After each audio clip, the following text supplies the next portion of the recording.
direction, a place to be. High on emotions, just you and me. So like the fire deep inside, it doesn't matter where we're going. We're going.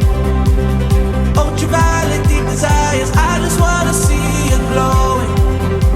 Glowing, you know. These days are golden, golden, and our hearts won't be broken, broken. We'll stay forever young. Just hold on the line, hold on the line. These days are golden, golden, and our hearts won't be broken, broken. We're dreaming with our eyes wide open, hoping to. こんにちは、皆さん元気ですか？ Hello guys. So here I would like to explain which course should you take.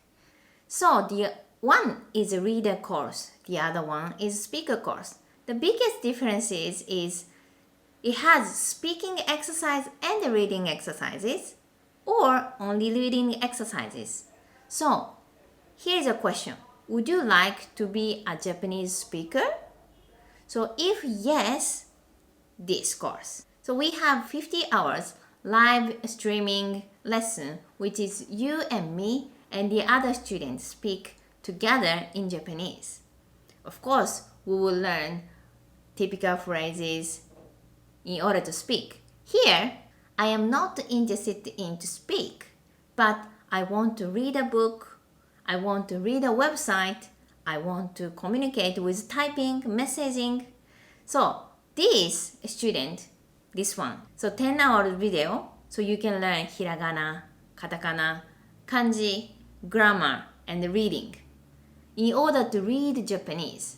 This is a plus speaking exercise. So here's a question. Would you like to be a speaker? Yes, speaker course. Would you like to be reader? Is this. So speaker course or reader course? Which one? Whatever your choice is the best for your future. So try to think. Would you like to speak or would you like to be a reader?